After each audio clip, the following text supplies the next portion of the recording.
Hey everybody, welcome to PBI Radio. It's Chris Guns. My guest today is Kaliesha West. She is the WBO Bantamweight Ladies Champion, and her dad, Juan West. Should be interesting. She's moving up in weight to fight Christina Ruiz in Pomona, California on October 6th, and I'm sure she's got a lot to say. Let's check in with Kaliesha.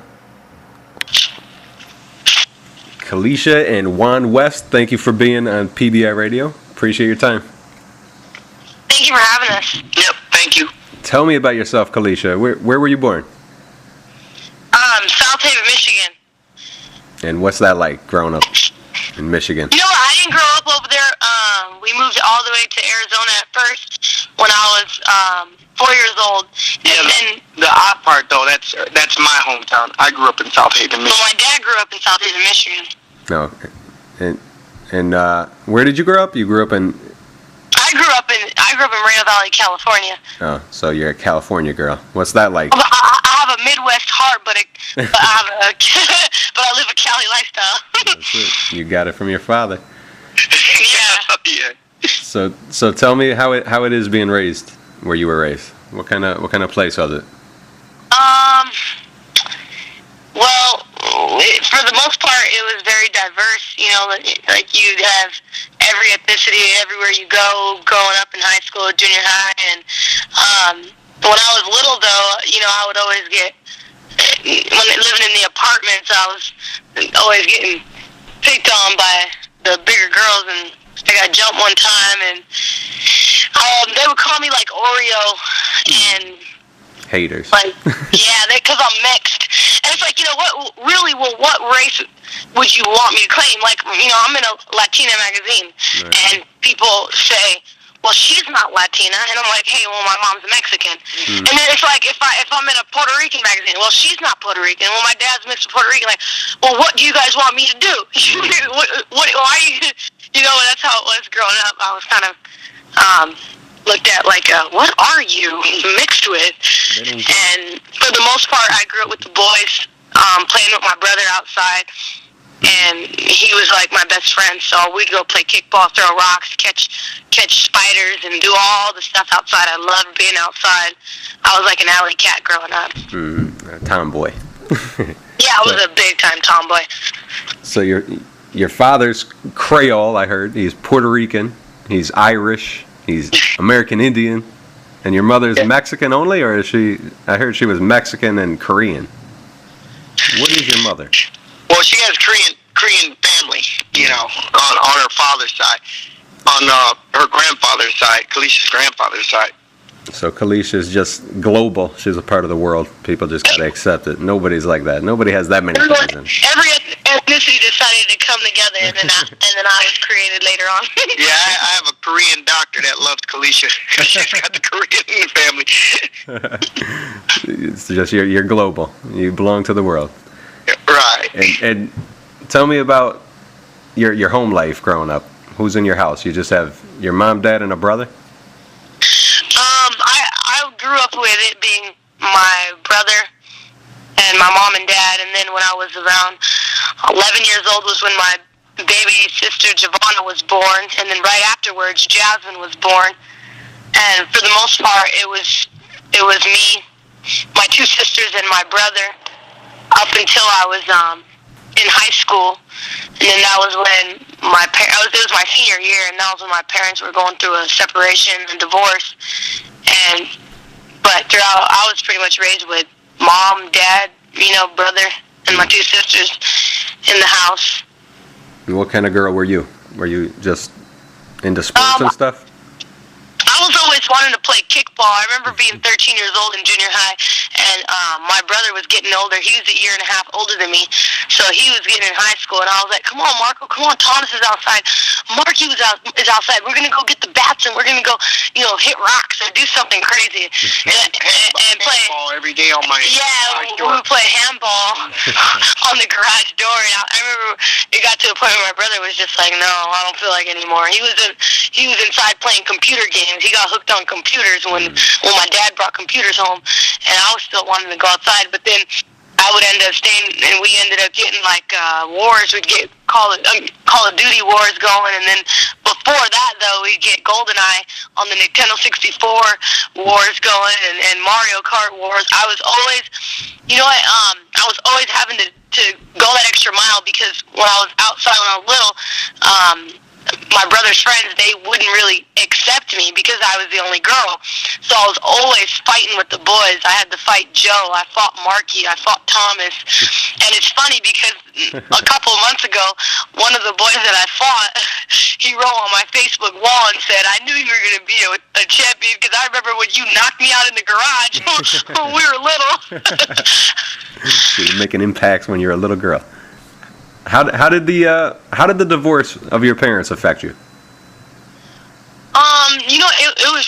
It was real hard because when it was, I'd say the hardest part was going through the divorce.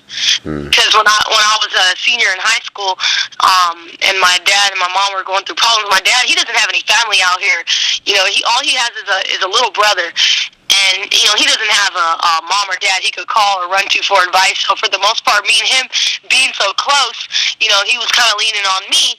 And me being real mature for my age, I was there for him. And then when my mom left, she was going, I don't know what she was going through, some midlife crisis, but she was kind of fed up with the boxing, too. So in Kaliesha's pro debut, she took out that divorce on her first opponent. Yeah. But right before my pro debut was when everything had happened. When my mom left and she just didn't say anything. She just up and left and moved to Temecula where her job was. And I was at home helping my dad with the little girls, my little sisters, Siobhan and Jasmine, because they were barely 7-8 years old. They were, in elementary, so I was getting them ready for school and doing their laundry and helping my dad as much as I can. And my brother was just there, he was working and providing transportation for me to get to and from school at that time. Yeah, so you already got into boxing before all that happened. How old were you when you got into boxing? I was 10 years old and I got interested into it, and then when I started competing, I was 11. And your dad didn't make it easy for you. He tried to dissuade you from being a boxer because he was one too, right? He didn't want you to. He was always so hard on me because he was always like, see, I told you, it's not a game, it's not something you want to play with. Are you sure you want to do it? You sure this is what you want to do? So he was always hard on me, and as a matter of fact, he always had it in him where just because you're my daughter doesn't mean I'm going to go lie on you. So then I would end up doing the same workouts as the men, the same workouts as the boys. There was no, here's a girl workout and here's a boy workout. It was, here's the fighter's workout. I want all you guys to go run up that hill. And I'd be the only girl with like 8 boys running up a mountain, coming in 3rd place sometimes, 2nd place still up there with the boys doing the same workouts. So he never treated me any different when it came to the team and the fighters. I was always doing the same routine, same everything. I'd say the only advantage that I got was in the beginning, at home, he was like, well, if you're going to do this, if you really want to fight, then I'm not going to have you getting beat up. I'm not going to have you getting slapped around. So he would sit on his recliner in the living room, and, it would be, this was, when I was little, everything he said, it was okay. So everyone would be, playing video games, watching movies, and he'd be like, get over here. I want you to shadow box for the next 30 minutes. Or when I call out this combination, I want you to kick them off. 1-2, 1-2. This was when I was, trying to get the basics down. I was probably about 12, 13 years old at this time. Mm-hmm. Wow. And you ran track in high school, too, so you're really athletic, and you like running, obviously, right? I ran track and field and cross country, and when I got into it, I was doing it for boxing. I was like, I want to get in good shape for boxing. It was never my number one priority, boxing was, but I ended up being so good at it that, the coaches were like, no, you need to make this a priority, and then boxing, and the coaches were like, you're going to make varsity, you made varsity your freshman year.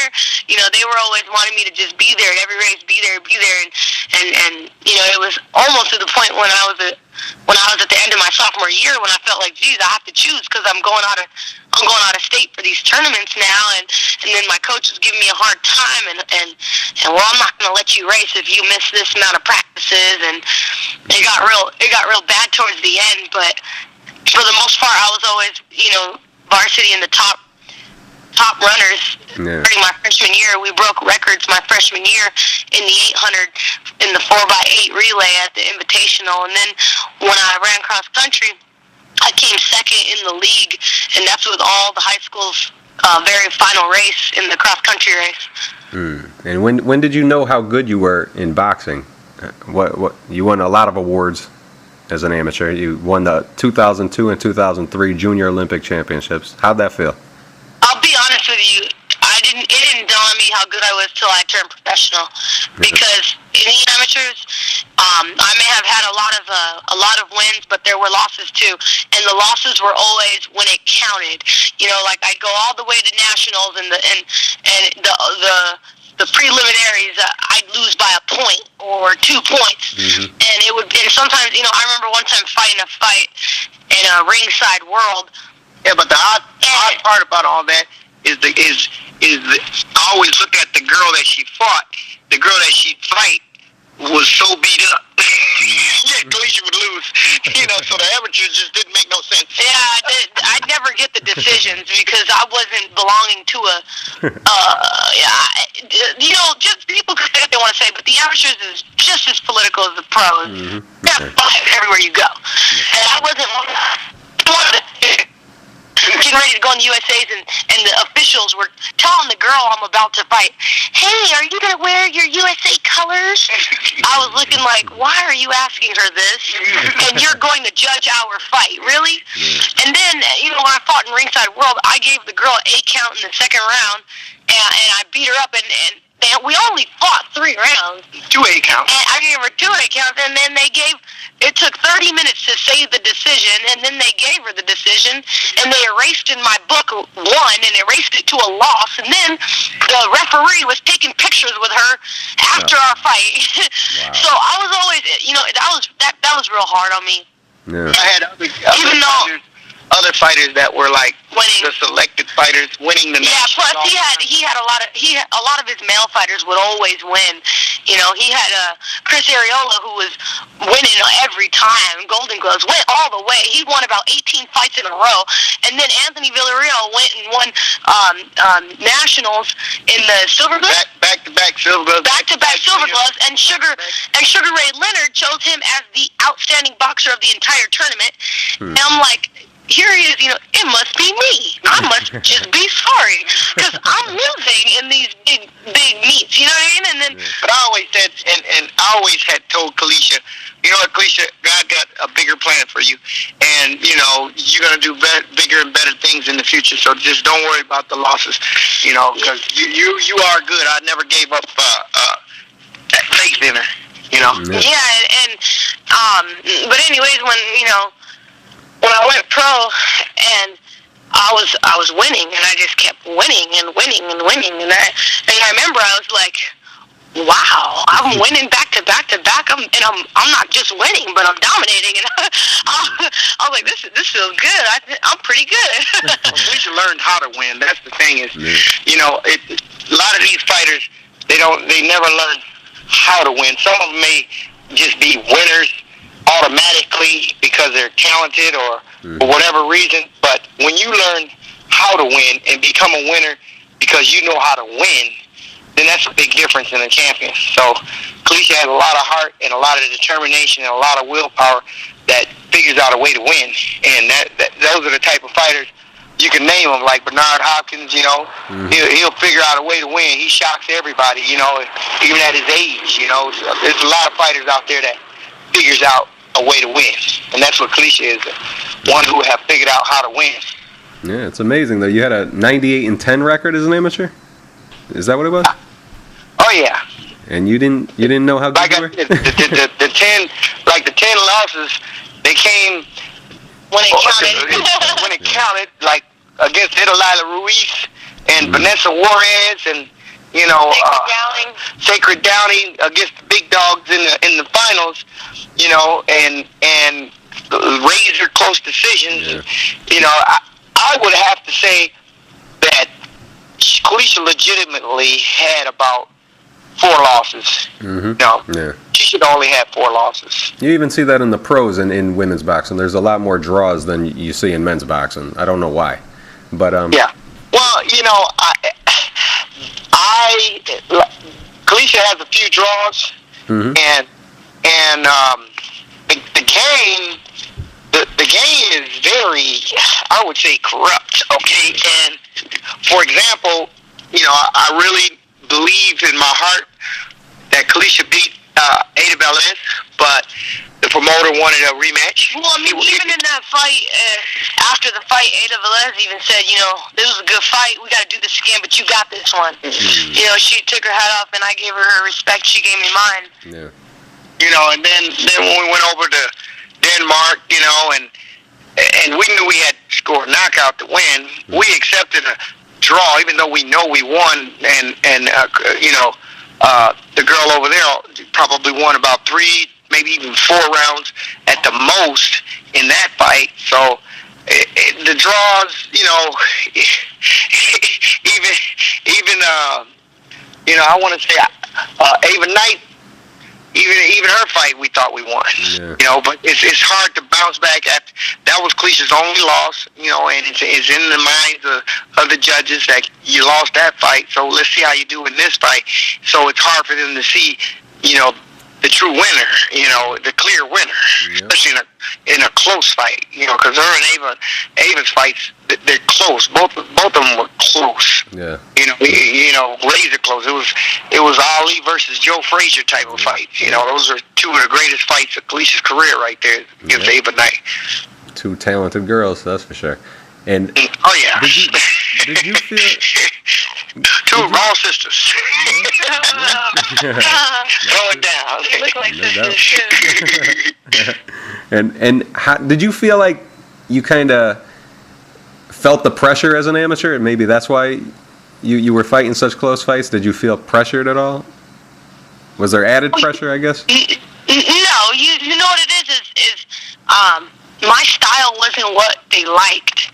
Yeah. So I fought like a pro. I would land like hard shots, and the other girls would just be like 1 2 1 2 1 2 1 2 1 2 1 2 1 2, Yep. and they would be hitting my gloves. And I remember telling my dad, she didn't hit me. Look, I don't have anything on my face. Look, I'm not even hurt. She was hitting my arm. She was hitting my shoulder. But that's what they judge by. They judge by how busy you are. And it's like, that just was never my style. I know that I fought a lot of fights, nervous and whatnot, but that's a part of the game, and the more nervous you are, the more you're on your toes and the better performance you have. So I'm pretty sure that it was just my overall style that the amateurs didn't really like it. Mm-hmm. And you see it in the Olympics this year, all the controversial calls, and it just happened to everybody. So the amateur system in itself has to get theirself together, because Right. They're not picking them. And if you notice, all the world champions like Victor Ortiz and all these people that jumped out of the amateur programs because the amateur programs was not letting them win, and then look at them turn into world champions, such as Timothy Bradley. I saw Timothy Bradley go up there, and I saw him beat Vanez. I saw him beat George Lopez. I saw him beat these guys in the district. He couldn't even get out of the Southern California district because of politics. Yeah. Timothy Bradley, come on now. This man should have been a gold medalist in the Olympics. And not only that, but when I turned pro, I remember telling my dad, okay, I don't want to be a professional amateur. I want to be a professional boxer. Because it's almost like you have to totally change your whole style and game just to, and in the amateurs, it's like, are you guys trying to teach these fighters how to be a pro, or are you guys just teaching them how to win points and play a game? This ain't chess. This is a fight, and that's why we're losing to me, that's why we're losing, because they're choosing the wrong people to you got Russia, you got Russia and Cuba putting in strong fighters. They're not putting in strong boxers. Those guys are coming out there fighting. If you notice, Clarissa, she won the gold medal because she said, screw this amateur pity pat tell me to run around the ring stuff. I'm going in there to fight and rip these girls' heads off. And that's the thing missing with America. They're not in the game to hurt anymore. We're in there to play a game, and it's not like that. Not boxing. It can't be like that. You can't have a fighter jump in the ring thinking about what they're going to do. They got to just execute, you know? Yeah. And sometimes the people who make it to the Olympics, it's their first international tournament period sometimes. It's crazy. Exactly, because they got a bunch of rookies watching them fight and judging them fight and saying they're fighters. They're not fighters. I'm looking at the coaching staff, and I'm like, how many fights and how much experience you have fighting? Yeah. Can you actually fight? And you don't ask them that. Half of them had watched a videotape, studied some books, you know, and come up with this solution to victory. And it's like, no, there's no solution to victory. They got to go back to old school where victory meant, you know, training hard and fighting hard. Training hard and fighting hard. Learning, training, fighting hard, you know? Yeah. It's none of that anymore. It's all a strategy. And the strategy's backfiring on everybody. Yeah, and you mentioned Kaliesha and Marlon Esparza actually won bronze too. So the ladies didn't let us down. Queen Underwood, she represented well. You know, they actually did good. You know, yeah, they did real good. Did you want to get to the Olympics, Kaliesha, in 2008? Did I what? Did you want to make the Olympic team, or did you just want to turn pro? She definitely wanted to. When we waited all the way up till they he asked me the question. When Don't start a family feud. You know, what happened was we were training for the Olympics, and then because we heard news that, you know, females were going to be included in the Olympics. Yeah. And then when we got news that no, they're not going to have them, then that was when we were like, let's just go pro. You know, like let's why stay amateur? Let's go pro. I've been amateur for how many years? Before, you know, it was like 9 years. Yeah. So we said let's just go pro. Yep. And how'd you feel watching Kaliesha and Marlon perform in the Olympics this year? You know, I took my hat off to Kaliesha because she didn't, you know, pretty much leave it up to the judges. She was in there knocking the heck out of people, and I loved her confidence. Marlon, she had the perfect amateur style to go as far as she did. You know, she was a real smart technical boxer, and I was just proud that the women put on a show to where we didn't look like it was a cat fight. You know, they looked like they knew what they were doing, and it was skillful matches regardless of they looked sharper than the guys. Yeah, they looked sharper than the guys. Yeah. But you didn't make the Olympic team, and that was upsetting to you, but you decided to turn pro. What do you remember who you turned pro against and where it was and what the result was? When what? When you first turned pro, who did you fight? Do you remember, and what happened? Oh, yeah. My pro debut was against Suzanne Warner, and I won by unanimous decision, and I dropped her in the second round? In the second round with a left hook. And I remember getting ready for that fight, and the promoter, you know, was second guessing my decision to fight Suzanne Warner because Suzanne Warner had just fought Terry Crews for the world title, and I guess put up a heck of a fight for a world championship. Yeah, he was saying, why are you going to do this to her? She just turned pro. She doesn't even know. You don't even know how she's going to take a pro punch. I had confidence. I had confidence. The only place where the promoter was right, you know, I thought Kaliesha was gonna knock the girl out. The promoter said, "Girls don't get knockouts." You know, he said, "They don't get as many knockouts as the guys." And that's the only thing I have to give it to that promoter is that he was right about that. You know, for some reason, I guess women, they can have babies. They can take a lot of punishment in the ring. It's harder to knock a woman out than it is to knock a man out. You know. So how'd you feel fighting for the first time without headgear and smaller gloves? I loved it because I felt like I could see better, I could breathe, everything was like so much more clear. I liked this little gloves. I felt like I was faster and everything. Yeah. What did you weren't promoted by Golden Boy at first, right? No, I was never promoted by Golden Boy. I just fought a couple fights on their card because they were having local venues near where I lived, so they figured, well, if she could sell tickets, she could be on the card. Yeah. And you fought Liz Cervantes 3 times. Tell me about the first fight. What happened in the first fight with Liz Cervantes? You know what? In the first fight, I was like, "Geez, this girl's she's got a chin on her." But you know what? In the first fight, it's kind of odd. They stopped the fight and then started the fight. You know, Kaliesha scored like a TKO, and then they went to the judge. Something weird happened. Then the corner argued, and got the fight started back up. So we thought we had won by a TKO, but then they restarted the fight. It was a really strange happening in that fight. But yeah, Kaliesha pretty much dominated the fight against Elizabeth Cervantes in the first one. In the second one, and in the third one, everybody knows what happened. Yeah, 1 round. Yeah, 50-something seconds. So, but she's always game and always ready. She's a tough girl. She's a tough girl. She wasn't supposed to be our first pick for that fight, and but her husband's the one that was managing and training her. And when our opponent fell out, she was like, "Hey, I'm game. Let's do this." And she was always there and ready. She was always training and stepped in. She stepped in last minute and took that fight. And honestly, I just caught her on the button. I didn't even see it coming. Yeah, I was like, it really wasn't thinking. like I was trying I to do convinced that. the husband. I said, let's just get in there and work. We'll just make this easy money. Both of us. We know both girls know everything about each other, and they'll just get in there and put on a heck of a performance. And that's how boxing is. Kaliesha didn't expect to get a punch through like that, and that's how it usually happens. Is when you least expect it. yeah, and after the second fight, the second fight was closer though, right? Was the second fight closer? Well, the second fight, Kaliesha wanted the brawl, and Kaliesha's a boxer, and Elizabeth, if she has a chance, it's if you brawl with her. So that fight was an entertaining fight because Kaliesha decided to just sit in the pocket and brawl with her instead of boxing with her. And so, the crowd it was a crowd pleasing fight. Yeah.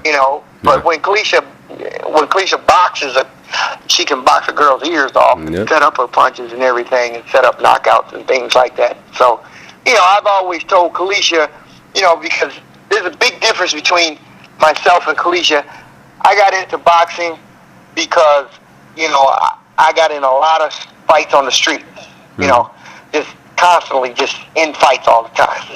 Then one day I ran into someone who knew some jiu-jitsu and just tied me up on the ground and damn near killed me. So I had decided to jump into a sport where I'm actually learning something, and I wanted full contact because, I tried Taekwondo and that didn't work out for me. So I jumped into boxing and joined the Navy and started boxing. And, I'm that true fighter off the streets. Kaliesha is a schooled student of boxing. Yeah.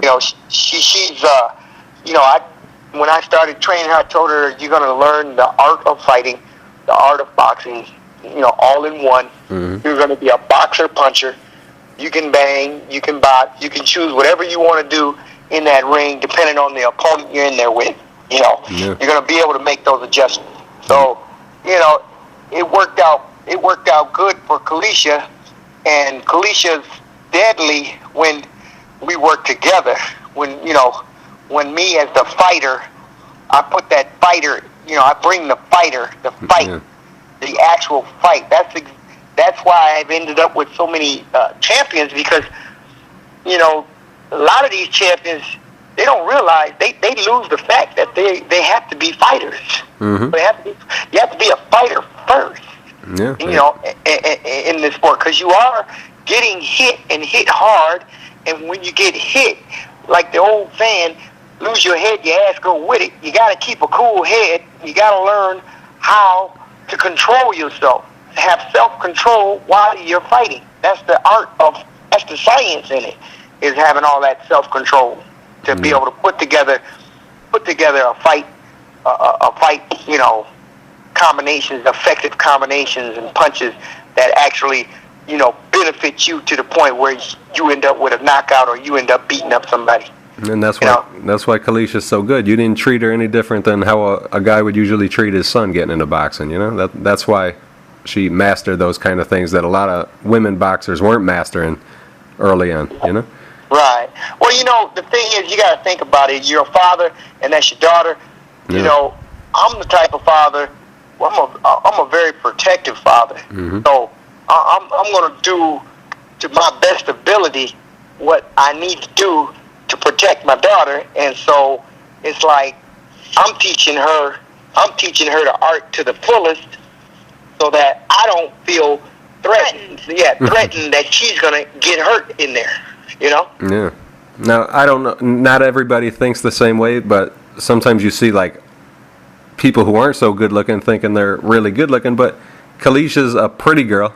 And did you feel like you were a pretty girl, Kaliesha, or did you worry about your face at all when you were boxing? When? You mean like growing up? Yeah, like when you first got into boxing and taking off the headgear, especially. I didn't really grow up a pretty girl. I didn't start getting a little bit pretty till later. So this year.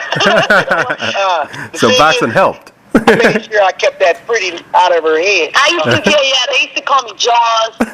They used to call me so many names. Yeah, I called her Sharky. They called me Shark Bait, Ramsey. So she didn't realize how pretty she was. I remember being 16 years old and so a parent said, Are you a boy or a girl?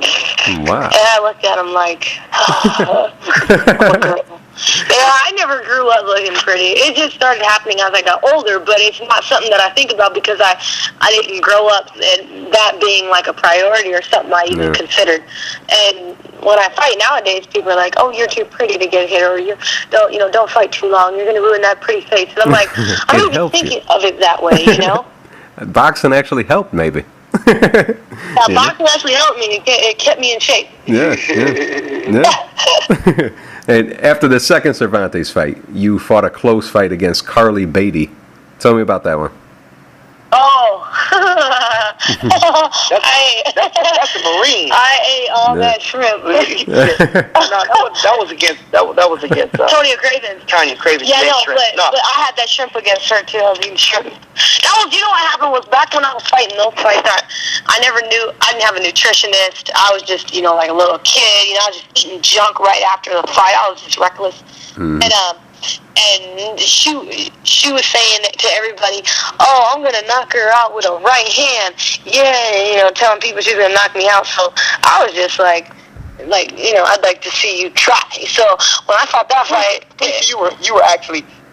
The reason why it was close too is because she was fighting. She was fighting in that fight. Yeah, I was fighting. I was fighting with emotions. And that's the thing about Kaliesha. I keep telling her, and it's a fact that when she fights Ava, when she wins rounds against Ava is when she boxes Ava. Mm-hmm. She loses rounds against Ava is when she fights Ava.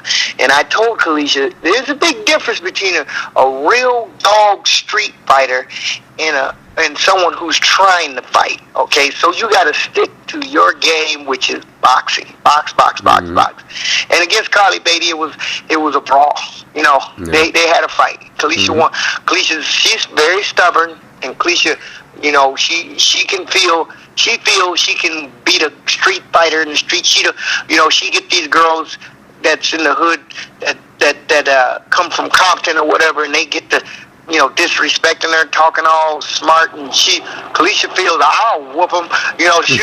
So Kaliesha's got that fighter mentality where she's stubborn and but she don't realize it takes experience on that street to know, to know all the tricks of street fighting. Anything goes. Yeah, so when you're in there with a brawl, it's a anything goes type of fight.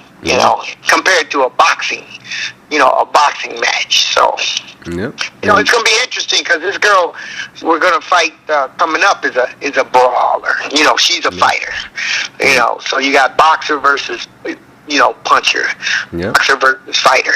So Kaliesha's got to, I've been really, sharpening up the blade on her with her skills, and I'm hoping it's a spectacular event. Yeah. Now, if you know that Kaliesha fights better when she's moving, how come you nicknamed her Wild Wild?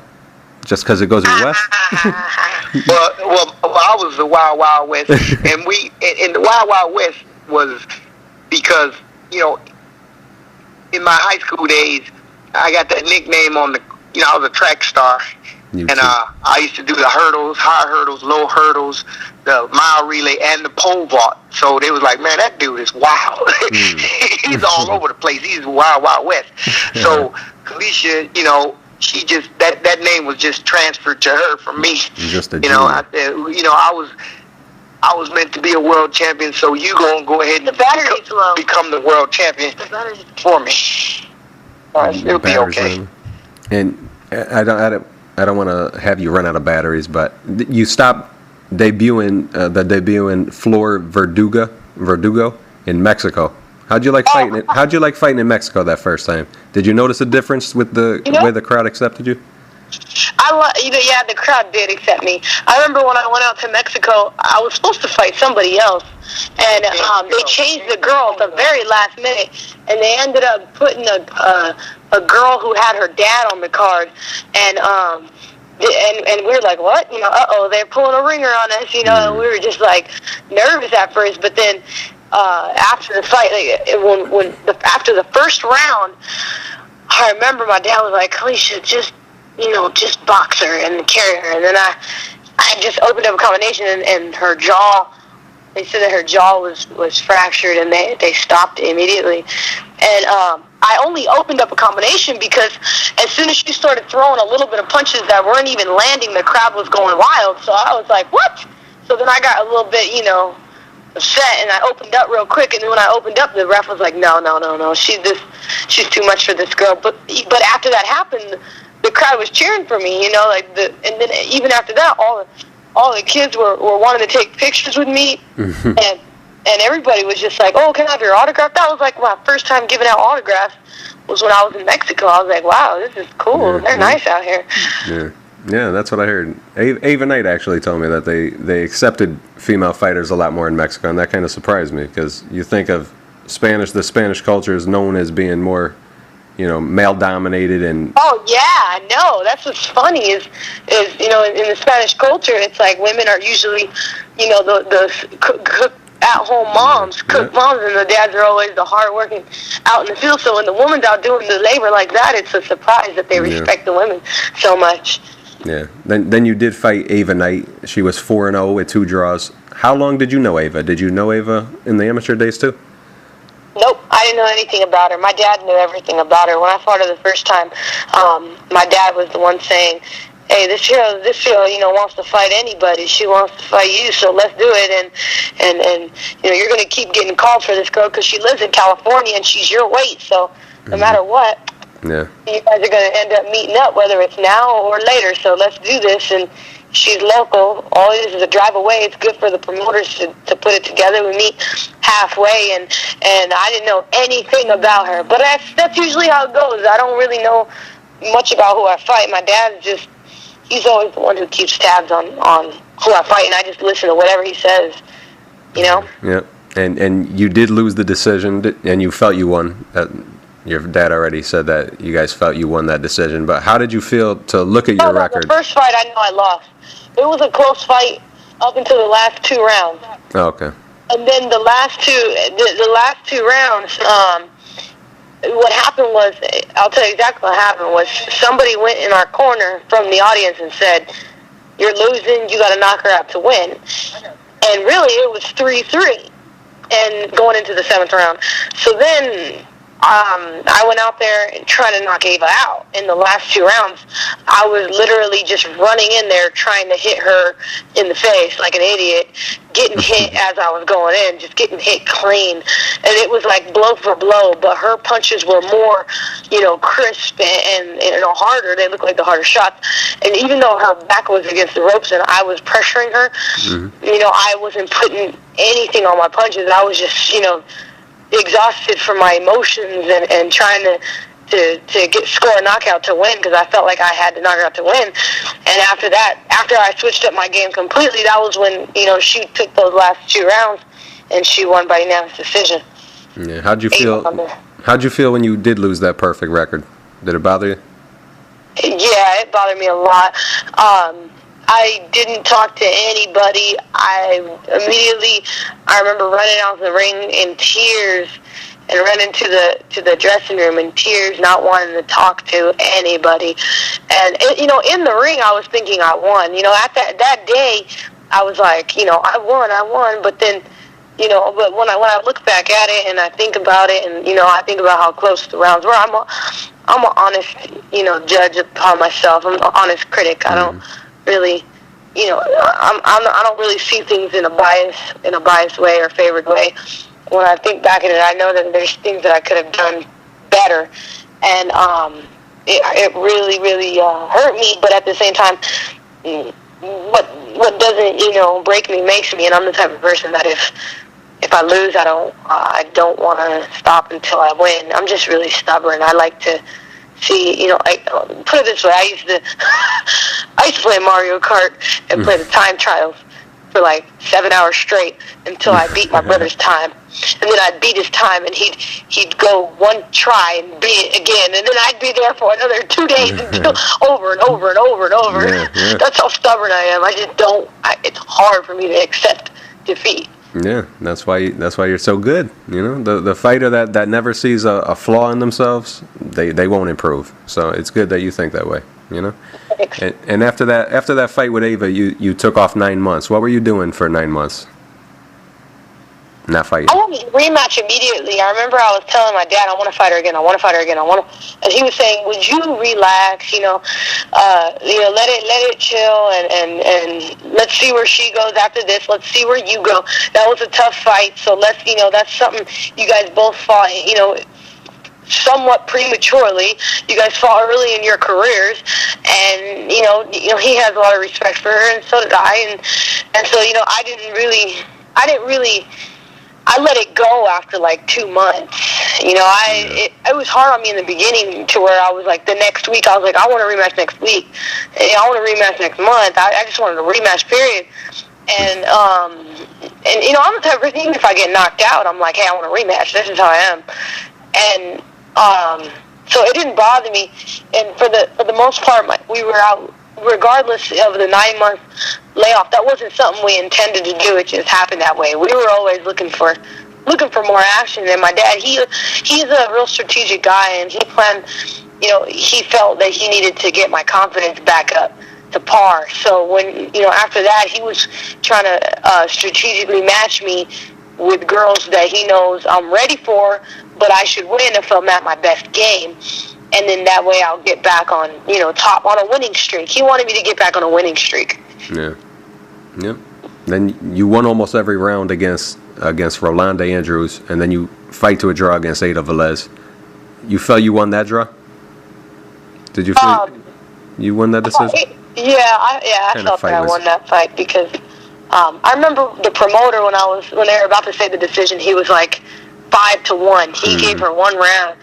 And we did a 6-rounder, and you know, she in the first 3 rounds, I was just boxing her and boxing her real quick. But not many people know, but I fought that fight dog sick. I couldn't even breathe. You know, I had a real bad congestion in my chest, and you know, my wind wasn't that good. But it was a 6-rounder, so we weren't that, you know, like, we're afraid. I wasn't really tripping on it, and then after the first 3 rounds, she finally figured, well, I'm not going to box. I'm just going to get in there and you know, streak fight, take it to her and do all these crazy tactics. And even though we started going toe-to-toe the last 3 rounds, you know, she wasn't really landing anything clean or nothing like that.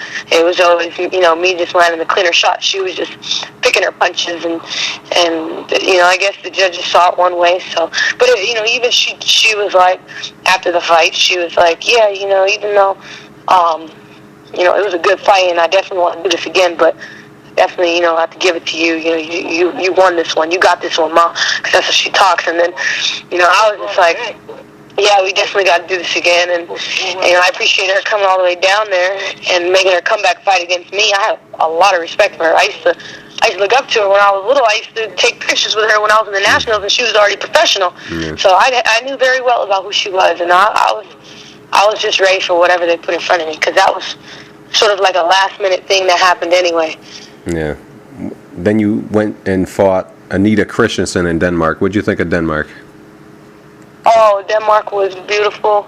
I'd say the people were beautiful. Even before going to Europe, there were people writing me on Facebook, and I ended up being, friends with a couple of them. And it was just such an interesting atmosphere, hearing the boys from Scotland and the boys from, the Danes from Denmark, and then the way the people embraced us when we were down there, and they rolled out the red carpet, and it was a really, really good experience, and it showed me a whole different side of boxing that I've never seen. I've never seen, that amount of respect for any type of female. So that was when I was, that brought my spirits up on how what women's boxing is capable of if given the opportunity anywhere else. Yeah. And what'd you think of the draw? They ruled that a draw too. I thought I clearly won. Mm-hmm. What was funny about that fight was we had a plan to knock her out in the 8th round and start trying to go for the knockout in the 8th round. And when I was fighting that fight, I remember I was telling myself, you cannot get hit once. I was boxing and I was saying, get hit and don't get hit. And if you watch the fight, I didn't get hit clean. I was always I was just trying to box. I was being a really smart, like an Andre Ward type of boxer, mm-hmm. and setting up shots. And then in the 8th round, when my dad was saying, all right, Kaliesha, just go for it. Go for it, give it your all. And I remember I went in there and I started banging her. I whipped a good body shot.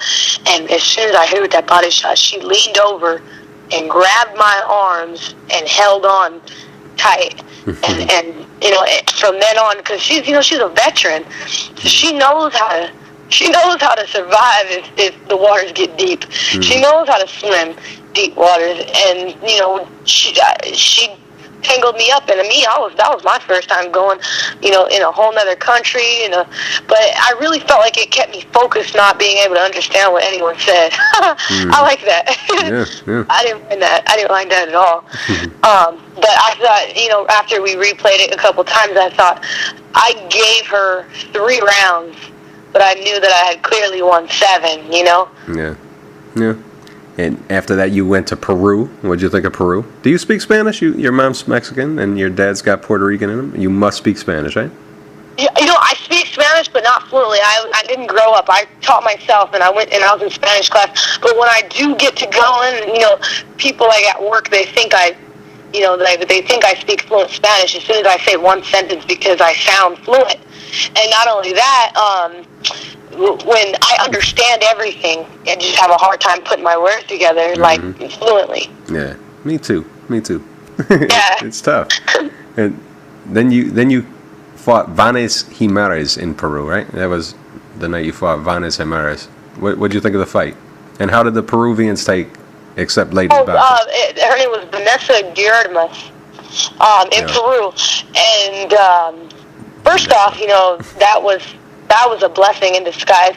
I was getting Kina Malpartida ready for a fight, and then because I was getting her ready for a fight, she invited us to Peru. She open-heartedly said, thank you so much, and I would like for you to be on one of my cards, and I want to, give you guys a great time. And we had a great time out there in Peru. I mean, Europe was real professional and interesting, and it was very, a respectful environment.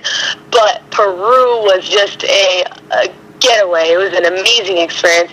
And I fought Vanessa, and going into the fight with Vanessa, she was, known for her punching power.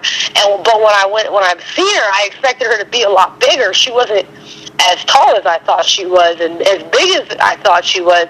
I thought she was going to be more like when I fought Claudia Lopez.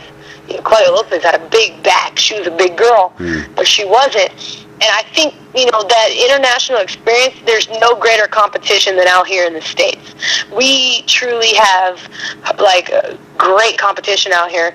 And me having that experience, with the best in California made the adjustment overseas, or made the adjustment in Peru not something that was, too much of a difficult task to overcome. Yeah. And then you came home and you fought Angel Gladney for the vacant WBO title on the Shane Mosley Sergio Mora card. That was a big card. What was it like fighting in front of all those people on a card with the great Sugar Shane? I'd say leading up to the fight was more of a thrilling feeling than the actual fight. Yeah. Because they put me on the card so early. They put me like at number 2 or 3 so early that my people were still on the freeway trying to get there. And it was like, what? Why? I'm a 10-rounder. But they had their television bouts that they needed to go on at a certain time, so I had to get my fight out the way. And I don't know.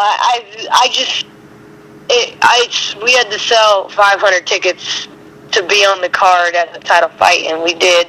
We sold all the tickets, and it wasn't what I expected afterwards. Everybody was saying, you're going to knock the door down for women's boxing. You're going to open up so many gates. Golden Boy is going to start promoting women after this fight, and all these promises were being whispered in my ear, and I was almost ready to pull out of the fight 3 weeks before the fight because something that was going on in our team, and we were working with someone who was just saying, I got you this fight, and I made you, and I was just like so mad. I was like, I don't need this fight, I don't need this. I know it's a great card to be on, and any female fighter would love to, but I'd rather do it under the right circumstances, and I was ready to pull out of the fight until a reporter told me, Kaliesha, if you don't want to do this for yourself, then do it for all of women's boxing, because that's what you're doing it for. Doing it for women's boxing.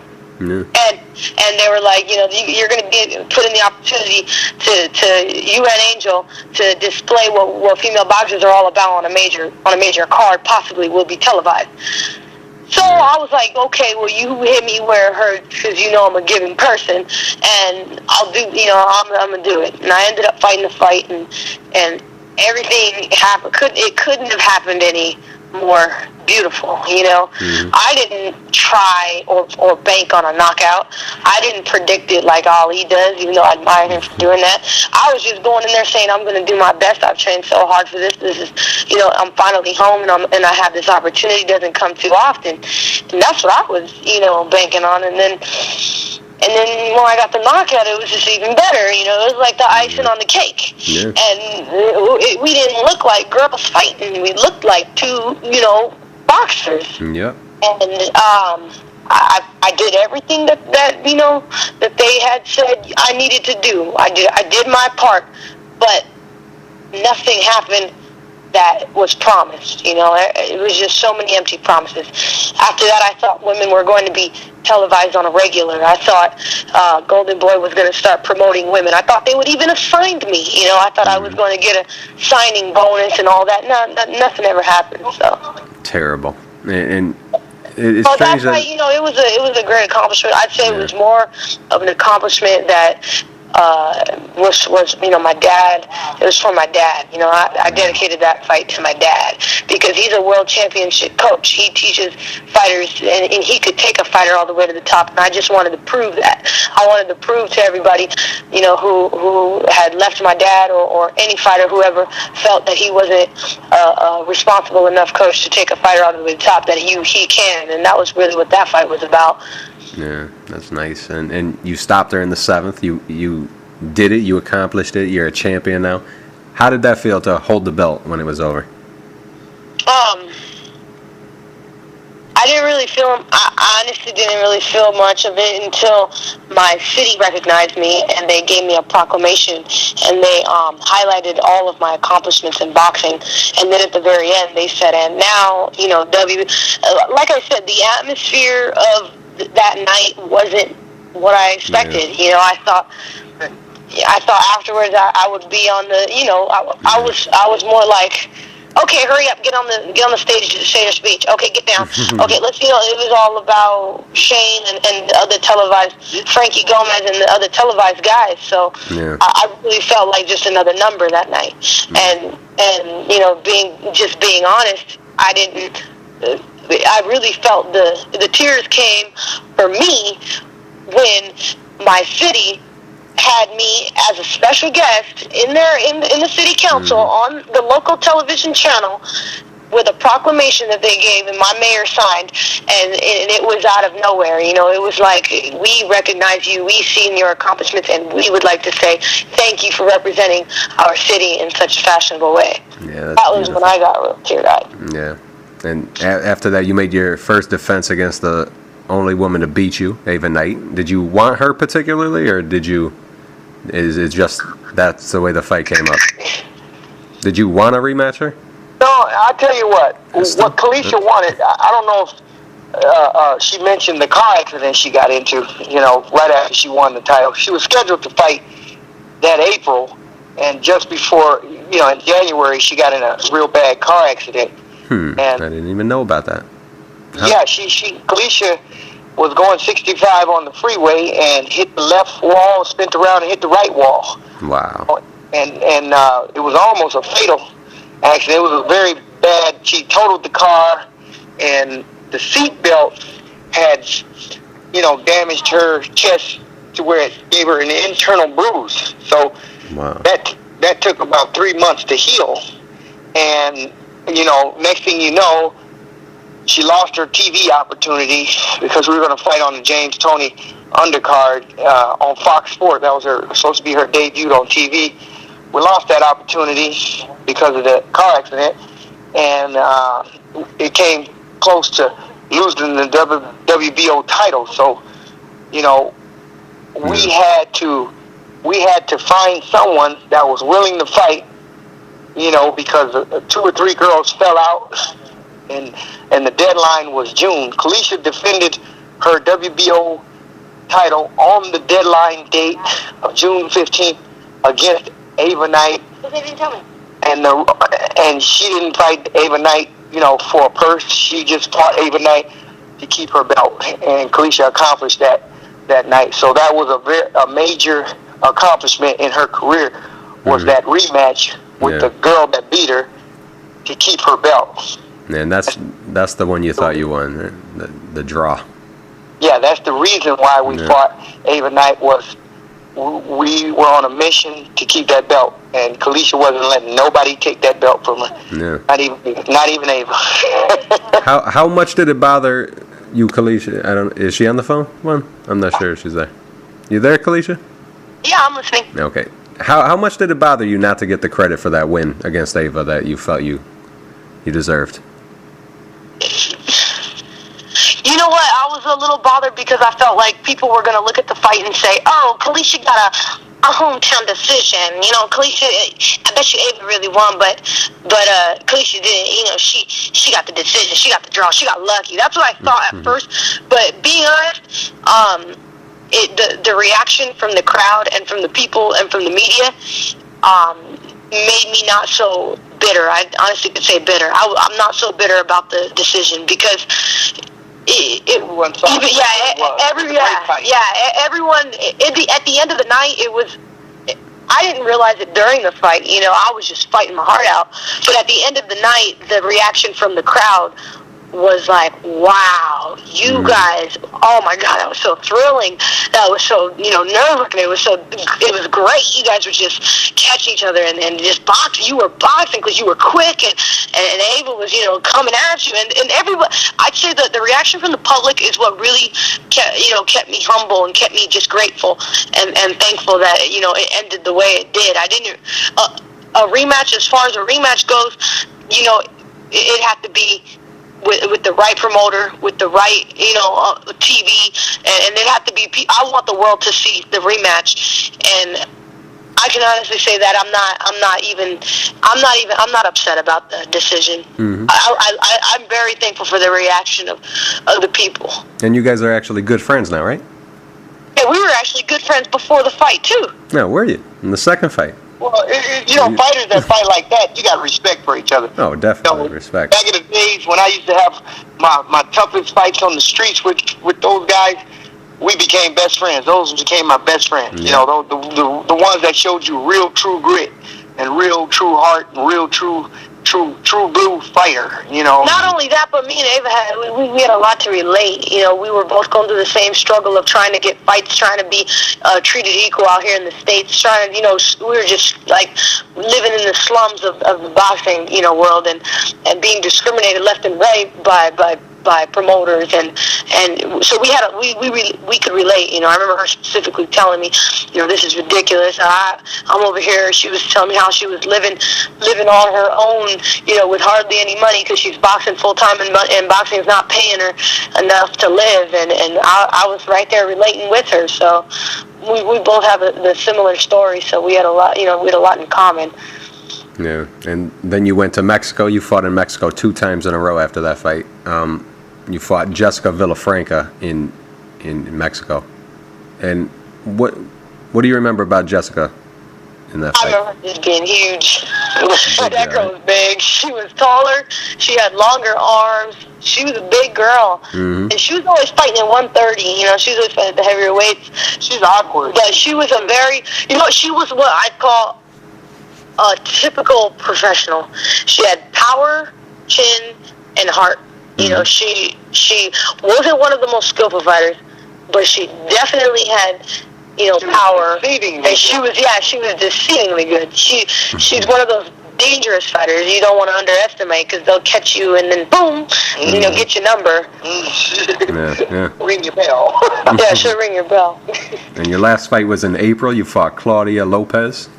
What do you remember about that one? That was in Mexico too. Yeah, you know what? She was very awkward, being a lefty and fighting. People got to realize it's hard to look good against a lefty. It's so, you know, it's a whole different. Everything's the opposite when you're fighting a lefty. That's number one. But then when you're fighting a lefty from overseas, it's like, oh man, it just throws awkward on top of awkward. And it always looks easier said than done. It always looks different from the outside. But when you're in there, and when you're used to being able to land a jab, but the jab's just not there, and when you're used to being able to throw a right and expect the left to block, and that's not happening. Everything's the opposite. It makes the fight more, you know, difficult than she was surprising. What it looks like. She could actually box. She was a boxing lefty. Yeah, we thought she was going to come out brawling, and she came out boxing, so that was a surprise too. Yeah, and you got a fight scheduled now. October 6th, you're moving up in weight. You're fighting Christina Ruiz. She's the IFBA International Champion. No, it's actually a vacant IFBA championship, right? Yeah. And how do you feel moving up in weight? And were you having trouble making weight, 118? Been struggling making 118 for the last. Well, she's been making 118 since she was 13 years old. I've been fighting at 118 since I was 13. I've been fighting at 118, and I told my dad, I said, Dad, I have hips now. I'm a woman. I'm different. I'm built different. I'm naturally bigger, and we did it for as long as we can. And 122 is something that I've always told my dad I wanted to do, and he's finally just like, it's not finally. I had her scheduled on a roadmap. Well, he doesn't tell me about these roadmaps. I just age 24 to fight at 122. She's 24 now, so she's right on schedule because featherweight is coming.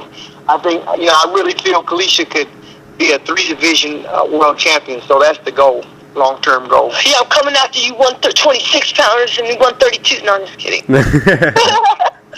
What? So what do you know about Christina Ruiz, though? What kind of fight are you expecting? I know she put Emily Kleinfelter in the hospital. And I know Emily Kleinfelter very well because Emily Kleinfelter was always winning the nationals and gold. And I know that she's a tough, heavy-handed girl. She just comes in and wants to fight or whatever. But you know, I try not to think about too much about what they do. I just come in with my battle plan and worry about what I have to do to win. Yeah, and you got any predictions for how it's going to go? I'm sure you'll want to be on your toes. 6-round knockout. Just kidding. I think it's gonna. I think, you know, it's gonna be a real good fight. I know she's super hungry, but I am too. I don't like the. I always feel like I'm being underestimated, and I always feel like, you know, every time I fight, people are like, "Oh, well, I didn't know I would." You know, pretty girl can't fight. You know? Yeah. I always feel like I have to do more to prove myself. You know? So I'm just ready to go out there and do what I have to do to win. Yeah, and what do you take me through? How long is an average training camp for you, and how long are you going to train for this fight coming up? Well, the average training camp is like a good one would be 6 to 8 weeks. And we've had a little more than 6 to 8 weeks for this fight. We've actually had 10 weeks, so we gradually got the wheels spinning, and now we're like 3/4 away into training camp and ready to go into high gear. Kaliesha's moving up to her 10-round sparring sessions, and she's got her running, her win. She's right on track. She's right on track to just be able to put on a full-blown performance for 10 strong rounds. We're looking to go 10 strong rounds. Christina's never been stopped. She's fought the best out there. Alicia Ashley and Ronica Jeffries. So I see, the girl is very tough. So we're looking for the tough long haul, and I'm just for this fight. It's going to be a little different, I think, because me and Kaliesha decided, she's older now, and she's used to Daddy telling her what to do all the time. But I was like, you know what? Let's work together. I want to know what you're thinking, but what you want to do, how you want to do. So how can we incorporate our training together so that we work together and become stronger? Yeah. And so we came up with some new things that I'm anxious to showcase, because in her sparring sessions, it's made Kaliesha, come around and look just spectacular. So that's what I'm hoping for, is that she's able to pull it off in a fight. And having to make 122 instead of 118, maybe you'll be able to focus more on the boxing aspect instead of making weight necessarily. Right. That's exactly what we said. It says at least she doesn't have to train to make weight. She's training to win and fight. This time around. Yeah. So that's what makes it a little funner. Yeah. Instead of that training to make weight, we was up there in Mexico. 3 days before the fight, 7 pounds overweight. It's like, oh my God, how are we gonna get this off? The weight is just not coming off anymore. Yeah. What is your walking around weight? If you want to answer that, I know it's rude to ask a lady. She's funny. She's gonna say 140. No, she's not 140. She walks around like a 130, 129, 130. And then before this fight, her walking around weight should be like 126. Yeah. Should be 125. So she only had to really drop 3 pounds before the fight. I like her to be eating normal all the way up to the day before the weigh-ins. Yeah. Having a sticking to a regular diet and everything, but not sitting starving and malnutritioned and all that. So she'll be a nice solid 120, 124, 125 pounder walking around, the week of the fight. Mm-hmm. And did you see the Christy Martin-Mia St. John fight?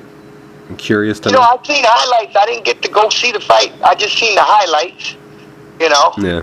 What do you think they did for women's boxing, Kaliesha? Christy Martin and Mia St. John.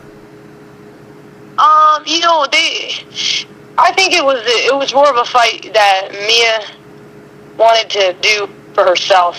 She had that against her in her career, and I'm happy that she was able to get, everybody has goals that they have in life, and she overcame that goal and won, and it kind of, even though they're older and they're at the end of their ropes, it brought back fans who were fans of them to view women's boxing all over again. So, it was almost like they sparked. They added a spark in the sport of women's boxing. Yeah. It brings attention. Yeah, it brings attention to all of women's boxing. Yeah, and that's what you need. Even though they were old veterans, the people who followed Mia and who followed Christy, who were fans of Christy, now are like, back to looking at women's boxing, and now they're like, well, where's what else is going on out there? So I had nothing against it. The only thing I was against was how quick it happened after Christy Martin had to go through what she had to go through. She. Oh. Yeah, promoters don't care though. Yeah, but they don't. And kind of sad. Christy Martin was, Well, she got bullet holes, stab wounds, and all kind of injuries. Yeah. The age on top of that, she probably felt she needed to get that rematch before something else happened. Let's just do it. Let's just get on the promoter thing. We better get it going now. Get it done out. And Mia, she's always in training. I remember helping her get ready for a fight, a year and a half ago. She was always still training in and out of the gym. Now, how's she hang with you, a young lioness? When she's there's fine. highlights on the internet. I'll have check to look. those out. But she's tall, and I got it. Honestly, when I remember getting in there with her, I was thinking, this girl, she's a pretty girl, and I don't think she's tough enough. And when I sparred her, I was like, oh man, now I know why she's a pro, because she was tough as nails. I mean, like, she will take my best shot and then hit her best shot right afterwards. She was like, she has that Aztec heart in her. Yeah. She has that ambition, and that proves, there's something special about everybody, and that was what's special about her. The difference between the girls from the past and the girls of the present is the girls from the present got that amateur pedigree, and they got that upbringing in the amateurs. Yeah. So Kaliesha was just obviously a lot more finesse and skillful than Mia. It was fun. It was a great experience, even watching Kaliesha work against in the ring sparring with Mia St. John. It was great. We have great respect for Mia St. John, but at the same time, me as a trainer, I understand what the difference is. It's just the finesse is not there with Mia as it is with Kaliesha, and that was what was enjoyable to watch is Kaliesha, slipping and looking like a, Sugar Ray Leonard, being able to get off combinations and hard punches and just look great against what's considered a great female from the past, of the 90s, or a good, female from the past. So, it was a good sparring session. It was great work, great fun, but the girls, both of them ended up giving each other great respect afterwards. You guys make a great team. Like, Kaliesha tries to downplay what she did, and you just openly admit she kind of beat Mia up. My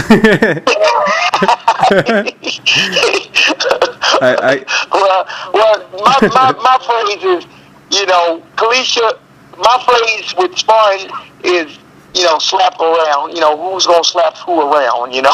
And I would have to say Kaliesha was slapping her around a little bit. Nice way to put it. Not bad. But they had, it was good. It was all good. I hear you did lunch with Layla Ali. Did she have a big impact on you coming up, Layla? No, you know what? I saw one of her fights live when I was little because my dad wanted to take me, to a female professional fight, and unfortunately, it was against a 45, 50-year-old lady who didn't know what she was doing, didn't belong in the ring, and I remember Layla was a little upset that that was who she was fighting against, but there was no real competition for her at the time, and it wasn't really like what I expected, and she wasn't. I looked up to her dad. That's who I looked up to. It wasn't anything. It didn't have anything to do with her as a person back then when I was young. But I just didn't see when I choose my favorite fighter. It's always because I see something special in them in a fight. And I never seen anything. I never seen a fight like when she fought Jackie Frazier. I truthfully thought that Jackie might have even won. I thought that was a real close fight, and decision should have been Jackie. I didn't know, and I was like, and Jackie was real sloppy. She was a tough girl, street fighter, but she was sloppy. And Layla was closing her eyes a lot and looking down and punching. So I didn't see anything that really made me be so much of in awe of her. Like, I wasn't really inspired. Yeah. Nothing against her in or out the ring, but just I'm inspired by fighters like Edmund Valero. Yeah. You know, or Julio Cesar Chavez, Melchior Taylor, Bernard Hopkins, Marvin Hagler, Tommy Hearns, Muhammad Ali, even my dad, but no, you don't fall into that category. Me and Marvin Hagler, like Magic Juan, that was me. Whatever. But Layla, to me, she was an A fighter fighting against a bunch of B fighters, C and B fighters. Yeah. So, it was really hard to judge how good she was. Yeah. Unless that fight between her and Ann Wolfe had to happen. Yeah. That was there, one of the A fighters, one of the only A fighters in that weight division. Ann Wolfe is a killer. But I would watch her fights, and I would study her fights, and I saw that she had the best trainer. To me, she was just like Chavez Jr.'s son, or Julio Cesar Chavez's son. Mm-hmm. She's given the greatest trainers in the world to groom her up to where she could perform, and she put on some good performances. She had a few impressive performances to me, but like I said, they were impressive performances against B and C fighters, and it's unfortunate that she didn't have a weight class full of A fighters, or a weight class that was deep. Period. That's, people don't realize. There's not very many heavyweight women on the planet, on Earth, let alone, in the United States or in the world of boxing, when women are scarce in boxing back then. Yeah. So, it would be interesting it would have been very interesting if Layla Ali was a bantamweight or a featherweight, which is the weight class, the average weight class for a woman. That would have been very interesting. I know this interview is going a lot longer than I thought it would, and it's later than I thought it would be. But I just don't want to let you go without getting a few picks of the upcoming fights. What do you think about tomorrow night's Andre Ward-Chad Dawson fight? I'm going to pick Andre Ward. What do you say, Kaliesha? Chad Dawson, Andre Ward? Chad Dawson by knockout. No. No, I think Andre Ward's just going to beat him up a little bit and win by decision. But, Andre always shocks me, because every time I think he's going to win by decision, he'll win by TKO. Yeah. So, but either way it goes, I think he's just too slick for Chad. I think he's real slick. Mm-hmm. And Vitaly Klitschko's fighting the same night. What do you think of Vitaly Klitschko and how he ranks in all-time great heavyweights? He's up in the top three. I give him top three. Top three. That's great. I'd be happy with that if I were him.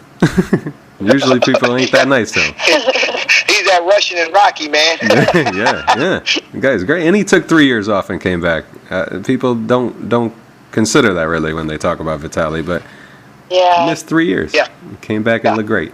How about the Chavez-Martinez fight?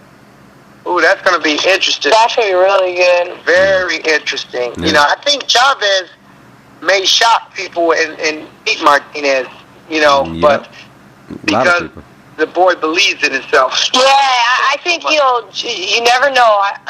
I really feel like, honestly, I feel like Martinez, the only way Martinez will win is if he knocks him out. That's what I feel like.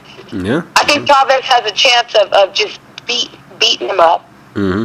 I remember a lot of people thought Kelly Pavlik was too big for Sergio too, but he handled him pretty good, and Paul Williams. So I don't know. People keep thinking that someone's going to be too big for him, and he surprises you. And Yeah. Sergio is a heck of an athlete. Yeah. He's been inactive for a while. People don't know what that do to you. Mm-hmm. I haven't seen him in action lately. And he was on top of everything when he was wearing his crown. He was knocking out Paul Williams and stuff. So it's going to be very interesting. And one more fight. What do you think of Canelo and Josecito Lopez? Well, Kaliesha, she used to be Josecito's brother's sparring partner on a regular basis over there at Lincoln Gym. So it's a history, and we love Josecito, and we wish the best for Josecito. Mm-hmm. But, Canelo's a hell of a fighter, a hell of a boxer. So that's going to be a tough task for Josecito.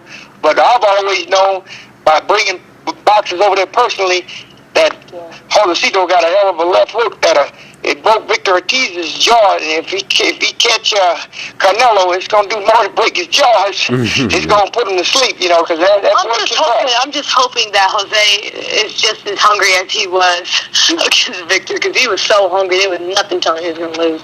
Yeah. Well, he's moving up 2 divisions, so I don't think he's physically hungry. You know. Yeah, that's true. Yeah. It's a money fight. Well, we've seen Josecito walk around at 180, so that boy can get big. You know, so. That's true. But he's an athlete. Everybody don't know that boy used to run cross country with Kaliesha, and we used to see him winning those nationals and stuff. He's an athlete, and that's one thing I don't think Canelo has faced as an athlete as you know, a pure, solid world class athlete like Josecito. So you know, I give him respect for having the huevos to take the fight, but it's a real tough fight to take. Yeah. Juan West and his daughter / protege, Kaliesha Wild West. I appreciate your time. It's past midnight. I'm sorry I took so much time. And good luck on October 6th against Christina Ruiz. Appreciate your time, guys. Hey, thank you for having us. Thank you. Thank you for having us. All right, have a good one. Thank you. And that was Kaliesha West and Juan West. Two great people to talk to, and you hope nothing but the best for them. And good luck to both of them for that vacant IFBA championship against Christina Ruiz.